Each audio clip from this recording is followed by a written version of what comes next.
Bonsoir, chers amis rêveurs. Ce soir, installez-vous confortablement, fermez les yeux si vous le souhaitez, et laissez-vous emporter dans une nouvelle énigme, calme mais troublante, née des brumes d'Angleterre. Un mystère si doux qu'il pourrait bercer votre sommeil, mais si étrange qu'il pourrait aussi vous réveiller en sursaut. Une maison abandonnée, des touches de piano qui s'animent, et aucun vivant à l'horizon.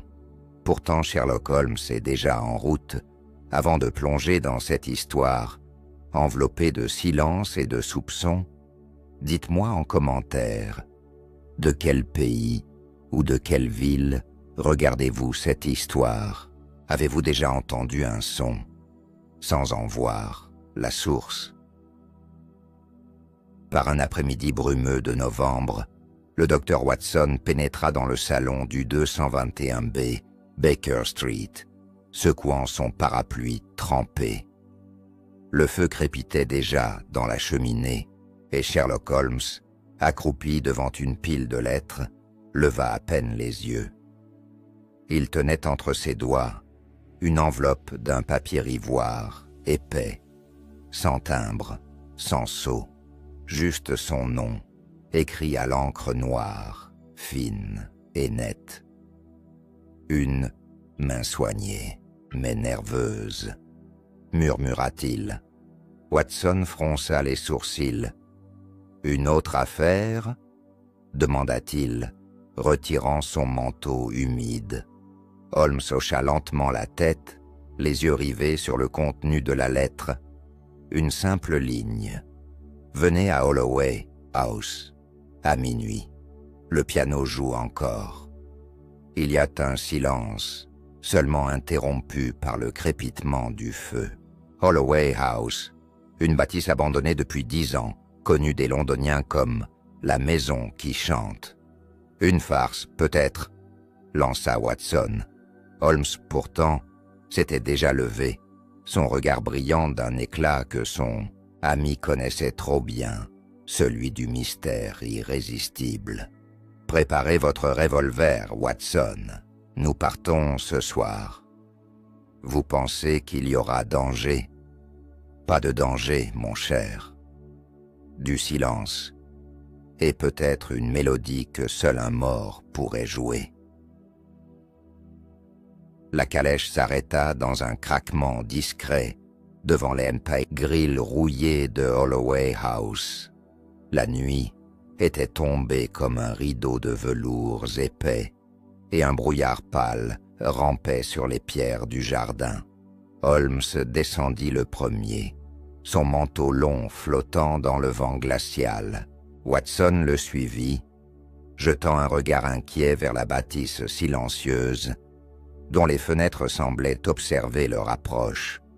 Aucune lumière ne brillait à l'intérieur, mais l'air vibrait d'une atmosphère étrange, comme si les murs, eux-mêmes, retenaient leur souffle. Holmes s'arrêta net devant la porte d'entrée. Il posa la main sur la poignée d'argent ternie, puis se retourna vers Watson, le regard grave. « Écoutez, Watson. » Le docteur pencha la tête. Un frisson le parcourut. On dirait un piano. Une mélodie ténue, comme égarée, dans l'espace, flottait au loin. Elle semblait venir de l'intérieur, douce, ancienne, presque triste. Holmes ouvrit lentement la porte, qui s'ouvrit sans résistance. L'intérieur était plongé dans la pénombre. Une odeur de poussière et de cire ancienne s'élevait du plancher. Le parquet grinçait sous leurs pas, chaque craquement résonnant comme une note dissonante dans la nuit silencieuse. Ils avancèrent dans le couloir principal, leurs lanternes projetant des ombres dansantes sur les murs jaunis. La musique s'intensifia, légèrement, guidant leurs pas comme un appel discret. Le salon principal se trouvait au fond, là où jadis se réunissaient les invités de la famille Holloway. Holmes s'arrêta devant la porte fermée du salon. La mélodie venait clairement de là. Il échangea un regard rapide avec Watson, puis posa la main sur la poignée. « Préparez-vous à rencontrer un fantôme ou un génie mécanique », souffla-t-il, et dans un souffle, la porte s'ouvrit. La porte s'ouvrit dans un grincement lent, révélant un vaste salon plongé dans une demi-obscurité. Des rideaux de velours bordeaux pendaient aux fenêtres comme de lourdes draperies de théâtre. Au centre de la pièce, baigné par un mince rayon de lune, trônait un piano droit ancien, noir et luisant. Ses touches semblaient se bouger, mais aucun être vivant ne se trouvait devant lui. Watson resta figé, le souffle suspendu. La mélodie continuait, fluide, douce, comme jouée par des mains invisibles. Holmes s'avança lentement, examinant chaque recoin du sol, les murs, les ombres. Aucune trace de mécanisme, aucun fil apparent. Le piano jouait, seul. Holmes s'agenouilla devant l'instrument. Il passa la main sous le clavier, puis derrière le meuble, inspectant minutieusement chaque centimètre. Il toucha doucement, une touche. La note vibra, parfaitement accordée. Mais lorsqu'il relâcha la touche, une nouvelle mesure jaillit, indépendante de son geste. « Ce n'est pas un enregistrement », dit-il à mi-voix. « Alors, c'est quoi ?» souffla Watson, le regard rivé sur les touches qui dansaient seules. « Quelqu'un joue, Watson, mais d'une manière que je ne comprends pas encore. » Une brusque rafale de vent fit claquer les fenêtres. Le piano s'arrêta d'un coup, sec. Le silence retomba sur la pièce comme une chape de plomb. Holmes se releva, lentement. Il scruta la salle, puis désigna un petit fauteuil, près de la cheminée. « Là, voyez-vous » Watson s'approcha. Sur le coussin, une empreinte, encore creusée. Quelqu'un s'était assis, ici, récemment. Holmes s'accroupit devant le fauteuil. Son doigt glissa sur le tissu légèrement enfoncé, puis suivit une traînée invisible vers le parquet. « Regardez, Watson, ici, une poussière déplacée, une semelle étroite, récente. » Watson se pencha. « Un visiteur ?» Holmes hocha, la tête sans un mot, puis se redressa brusquement. Il fit un tour complet sur lui-même, le regard vif. Quelque chose clochait, une présence ou une absence trop parfaite. Le détective s'avança vers la cheminée, où une fine couche de cendres dormait dans l'âtre froid. Il y plongea la main, souleva délicatement une mèche de cheveux bruns, courte, presque enfantine. Watson haussa les sourcils. Cela ne ressemble pas à des cheveux de femme. Holmes répondit à voix basse, ni à des cheveux d'homme adulte. Le silence reprit place dans la pièce, presque étouffant. La lune, maintenant haute, faisait luire la surface du piano éteint. Holmes s'approcha de nouveau de l'instrument. Il tira lentement le couvercle, révélant les cordes internes, toutes intactes. Soudain, un bruit léger, comme une note brisée, résonna depuis l'étage supérieur. Un do mineur, isolé, brisé, presque pleurant. Les deux hommes se figèrent. « Il n'y a pas d'autre piano dans cette maison, n'est-ce pas ?» demanda Watson. Holmes fixa le plafond, puis murmura « Non. Et pourtant, quelqu'un insiste pour nous jouer une suite. » Sans attendre, il prit la lanterne et se dirigea vers l'escalier. Chaque marche grinçait sous leur poids. une à une, comme des touches d'un clavier ancien. Au sommet, le couloir semblait respirer. Une porte était entrebâillée. De l'intérieur émanait une lumière pâle et un souffle de mélodie lointaine. Holmes avança d'un pas silencieux vers la porte entrebâillée, son ombre glissant sur les murs tapissés de motifs floraux fanés. Watson restait à quelques pas derrière lui, la lanterne levée. La lumière révélait de fines particules de poussière en suspension, comme si l'air lui-même hésitait à bouger. Holmes tendit la main et poussa lentement la porte qui s'ouvrit sans bruit. La pièce était petite, à peine meublée. Un lit à baldaquin recouvert d'un drap blanc, un miroir terni et dans un coin, un petit piano d'enfant verni de noir. Ses touches semblaient usées, certaines à moitié enfoncées, d'autres manquantes. Mais aucune main ne reposait dessus. Et pourtant, les cordes vibraient doucement encore, résonnant d'un accord mineur suspendu. Holmes s'approcha lentement. Il posa 2 doigts sur le bois, sentit une vibration ténue, comme un souffle. Il se tourna vers Watson. Ce piano a été joué récemment, très récemment. Le détective examina la serrure de la porte de l'intérieur. Un loquet en fer était bien en place. « Verrouillé de l'intérieur », murmura-t-il. Watson fronça les sourcils. « Mais alors, personne n'a pu entrer ni sortir. » Holmes se contenta d'un hochement de tête. Il fit le tour de la pièce, s'agenouilla près d'une petite armoire. En l'ouvrant, il découvrit un objet soigneusement enveloppé dans du tissu, une boîte à musique cassée, couverte de poussière, mais ornée d'un nom gravé. « Emily Holloway », lut-il à voix basse. Watson sentit un frisson parcourir son dos. La fille du propriétaire. Elle est morte très jeune, n'est-ce pas? Holmes acquiesça sans répondre, son regard perdu dans le miroir fêlé. Et derrière son reflet, une ombre venait de bouger. Holmes resta figé un instant devant le miroir.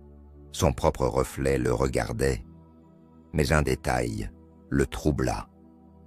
Dans cette image déformée par le temps et la poussière, son double semblait légèrement en retard. Un clignement d'œil, une inclinaison de tête, reproduite une fraction de seconde trop tard. Watson, absorbé par la boîte à musique, ne remarqua pas l'anomalie. « Watson, regardez ce miroir », dit Holmes doucement. Le docteur s'approcha, scrutant à son tour la surface fêlée. « Je ne vois rien d'étrange, hormis sa saleté. » Holmes secoua la tête. « Non, ce miroir ne reflète pas ce qu'il devrait. Il reflète ce qu'il veut. » Le détective sortit une petite brosse de sa poche et nettoya lentement un coin du miroir. Sous la poussière apparut une inscription gravée. « Pour Emily, que ta musique vive, même sans toi. » Watson déglutit. C'était un cadeau posthume? Non, un souvenir, un objet de deuil. Soudain, un bruit sec retentit depuis le couloir, comme si quelque chose de lourd était tombé. Les 2 hommes se retournèrent vivement. La porte qu'ils avaient donc laissée ouverte était désormais close. Holmes s'avança et tenta de l'ouvrir, en vain. « Fermé de l'extérieur !» grogna-t-il. La poignée refusa de céder. Puis, la mélodie reprit. Mais cette fois, elle ne venait plus du petit piano. Elle semblait résonner de toute la maison, des murs, du sol, du miroir. comme si l'édifice entier devenait instrument. Le parquet vibrait doucement sous leurs pieds. Holmes se tourna lentement vers le miroir. Dans le reflet, un petit enfant se tenait debout, derrière eux, immobile, regardant droit vers Watson. Watson fit volte-face, les yeux écarquillés, mais la pièce était vide. Aucune trace d'un enfant, ni mouvement, ni bruit. Il scruta chaque coin, chaque ombre. Rien. Il se tourna vers Holmes, le souffle court. « Vous l'avez vu, n'est-ce pas ?» Holmes ne répondit pas immédiatement. Il s'avança vers le miroir, approcha sa main de la surface glacée, hésitant à la toucher. Le reflet de l'enfant était toujours là, une silhouette fragile, floue, comme dessinée dans la buée. Il portait une chemise blanche ancienne. Ses cheveux bruns retombaient sur son front, et ses yeux semblaient pleins d'une tristesse insondable. Mais il ne bougeait pas, et surtout, il ne regardait pas Holmes. Il fixait uniquement Watson. Holmes murmura « Ce n'est pas un fantôme, c'est une mémoire, un souvenir piégé. » Puis il s'interrompit. Le miroir vibrait. Une note basse, profonde, se répercutait doucement dans l'air, comme si quelqu'un appuyait lentement sur une touche invisible. Watson recula instinctivement, frôlant le petit piano d'enfant. Une touche se mit à descendre d'elle-même, libérant une note cristalline. Holmes observa. Ce n'est pas un hasard. Il y a un langage, ici, un code. Il s'agenouilla devant le clavier et écouta. 3 notes, puis silence, puis 2 notes rapides. Un nom ou un message. Soudain, le reflet de l'enfant leva la main. Lentement, il pointa du doigt une direction, à gauche du miroir, vers une armoire encastrée dans le mur. Holmes se leva immédiatement. Il s'approcha de l'armoire, l'ouvrit et découvrit un espace vide, à l'exception d'un petit carnet relié de cuir. Sur la couverture, en lettres dorées, effacées par le temps, « Journal d'Emily Holloway ». Holmes sortit délicatement le carnet de l'armoire. La couverture, malgré la poussière et le temps, dégageait encore un parfum subtil de lavande séchée. Il l'ouvrit lentement. Les pages, jaunies, craquaient sous ses doigts. L'écriture était fine, appliquée, presque enfantine. Chaque ligne semblait chargée de silence, comme si chaque mot avait été écrit pour survivre à l'oubli. Watson s'approcha et lut par-dessus son épaule. « Maman ne vient plus me dire bonne nuit. Papa reste longtemps dans le salon, mais il ne m'entend pas quand je joue. Le piano me parle. Il me dit que je suis encore là. » Ils échangèrent un regard. Holmes tourna la page. « Aujourd'hui, j'ai vu un homme me regarder dans le miroir. Je ne le connais pas. Il m'a souri.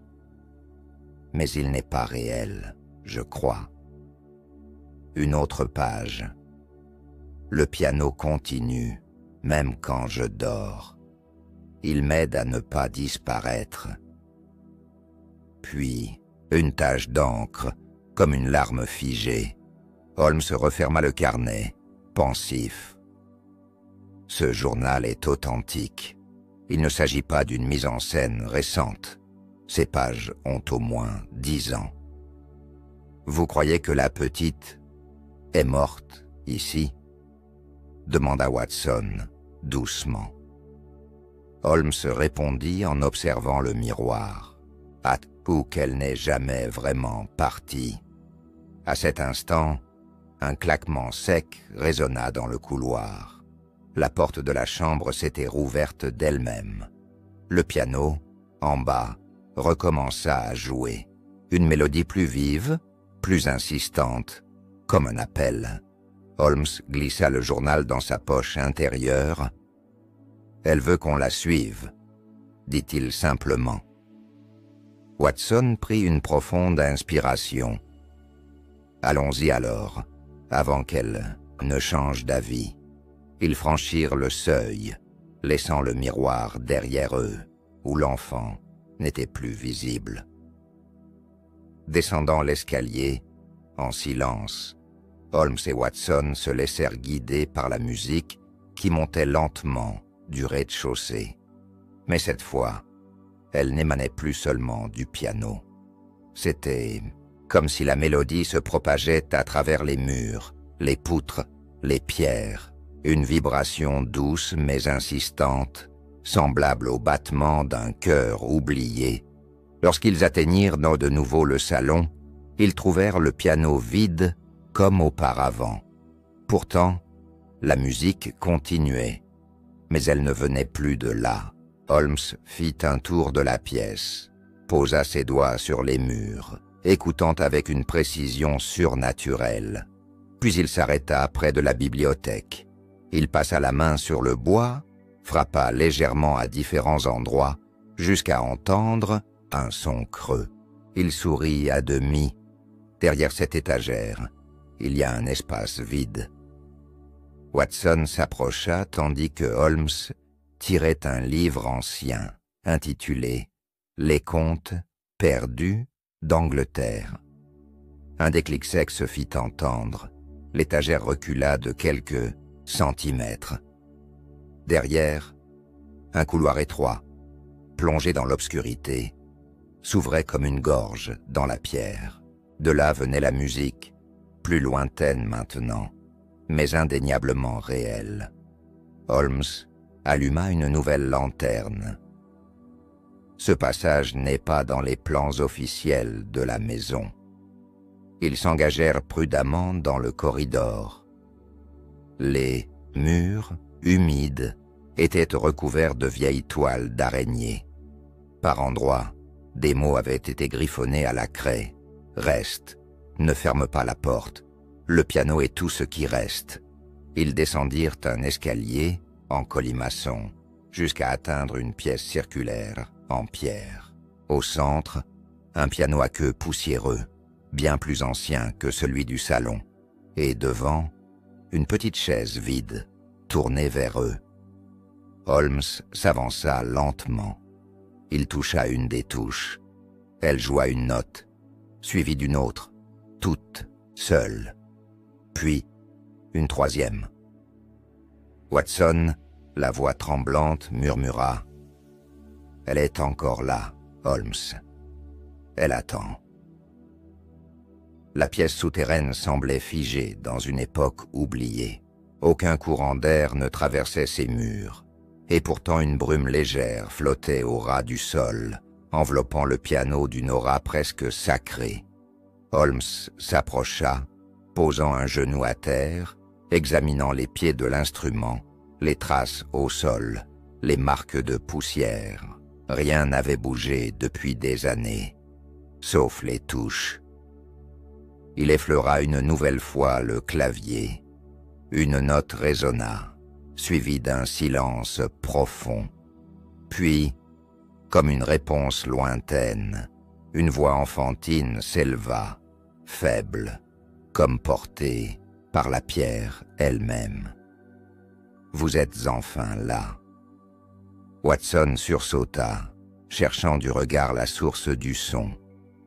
Holmes, lui, resta parfaitement immobile. Il écoutait, les yeux fermés. La voix continua.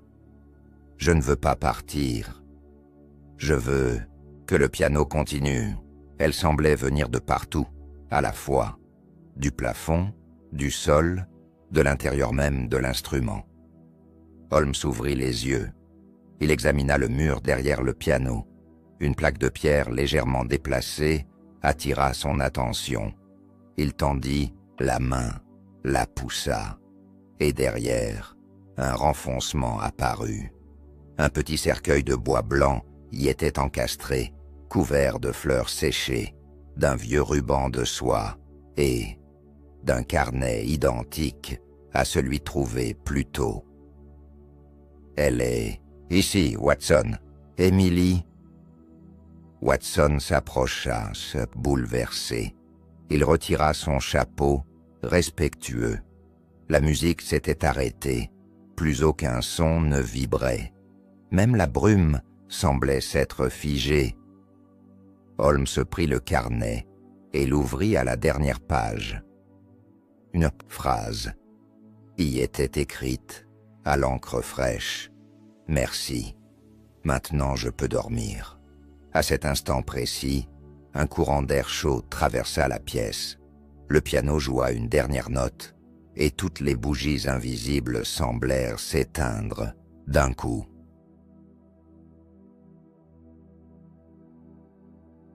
La pièce resta plongée dans une obscurité totale pendant quelques secondes. Watson retint son souffle, écoutant le silence soudain, presque oppressant. Puis, peu à peu, une lueur douce se manifesta autour d'eux. Ce n'était pas une lumière venue d'une lanterne ou d'une bougie, mais une clarté diffuse, comme si la pierre elle-même respirait. Holmes restait immobile, les yeux fixés sur le cercueil. Il avait refermé le carnet et le tenait dans ses mains, comme un dernier lien entre les vivants et l'âme de la petite Emily. Le détective se pencha et replaça délicatement le carnet à l'intérieur de la cavité, près des fleurs séchées. « Ce n'est pas un crime, Watson, » murmura-t-il. « C'est un adieu. » Le docteur acquiesça en silence. Pour la première fois depuis leur descente, la pièce leur semblait apaisée, comme libérée d'un poids invisible. Ils remontèrent les marches de pierre, quittant lentement le sanctuaire souterrain. Derrière eux, la musique ne jouait plus. Le piano était devenu muet, mais un sentiment de plénitude les suivait à chaque pas. En regagnant le salon, ils trouvèrent la maison transformée. La poussière semblait moins dense. Les rideaux, légèrement soulevés, laissaient entrer un peu plus de lumière lunaire. La lourdeur des lieux s'était dissipée. Holmes s'approcha une dernière fois du grand miroir. Il s'y regarda longuement. Il n'y avait plus d'enfant dans le reflet, seulement lui, Watson, et un vide paisible. Elle n'était pas prisonnière, dit-il. Elle attendait simplement qu'on entende sa musique. Au moment où il franchissait le seuil de la maison, une dernière brise légère passa entre eux, emportant avec elle une note suspendue, juste une, claire, pure. Et dans le ciel nocturne, la lune brilla un peu plus fort, un coup. De retour à Baker Street, la nuit avançait paisiblement. Un feu doux crépitait dans la cheminée et l'atmosphère familière contrastait vivement avec l'étrangeté brumeuse de Holloway House. Holmes, pourtant, ne paraissait pas apaisé. Il feuilletait silencieusement de vieux journaux, des archives poussiéreuses qu'il avait accumulées au fil des années. Watson, assis dans son fauteuil favori, observait son ami d'un œil inquiet. « Vous ne parvenez pas à tourner la page, Holmes. » Holmes leva les yeux lentement. « Ce que nous avons vu était émouvant, Watson, mais je ne peux m'empêcher de penser que quelque chose nous a échappé. » Il tendit un article à son compagnon. « Lisez cela, daté de 1868. Le journal du Middlesex annonce la disparition étrange d'un professeur de musique engagé à Holloway House. Aucun corps, aucune suite. Silence. » Watson fronça les sourcils. Vous croyez qu'il y a un lien avec Emily? Holmes se leva, les mains croisées derrière le dos. Ce professeur, un certain Monsieur Bennet, il aurait été le seul à comprendre le langage musical de l'enfant, peut-être le seul à l'avoir réellement écouté. Il s'arrêta près de la fenêtre, regardant les rues silencieuses. Et s'il n'était jamais parti, s'il avait laissé, plus qu'un souvenir, une trace, Watson consulta de nouveau le carnet d'Emily qu'ils avaient récupéré, relisant des phrases qu'il n'avait pas vraiment remarquées. « Monsieur B joue parfois avec moi, même quand papa ne veut pas. Il dit que les notes sont des portes. » Holmes tourna lentement la tête. « Des portes ?» Un sourire fin apparut sur ses lèvres. « Watson, je crois que Holloway House n'a pas encore tout révélé. » 2 jours plus tard, Holmes et Watson se retrouvaient de nouveau devant les grilles de Holloway House. Le ciel était couvert, l'air portait l'odeur humide de la terre retournée, et un silence surnaturel semblait suspendu au-dessus de la vieille bâtisse. Holmes, calme et concentré, tenait en main une copie annotée du journal d'Emily et quelques feuilles de partition. « Nous avons oublié d'écouter les silences, Watson. Chaque pause dans sa musique est aussi importante que les notes. » Watson le suivit en silence, son esprit encore troublé par leur dernière visite. Ils franchirent la porte d'entrée, qui s'ouvrit sans effort, comme si la maison les reconnaissait désormais. Holmes se dirigea immédiatement vers le piano du salon, celui du rez-de-chaussée. Il s'assit, observa le clavier un long moment, puis joua une série de notes lentes, précises, extraites du journal de la petite fille. Un accord étrange, suivi d'un silence, puis une répétition, une note en suspens. Le plancher vibra légèrement, puis un craquement se fit entendre dans le mur derrière eux. Une dalle se déplaça lentement, révélant une cavité sombre, parfaitement dissimulée dans la structure. Watson recula d'un pas. Une autre pièce secrète? Holmes se leva, lanterne à la main. Non, Watson, ce n'est pas une pièce, c'est un passage de mémoire. À l'intérieur du renfoncement, ils découvrirent une boîte noire, protégée par un tissu de velours. Holmes l'ouvrit avec soin.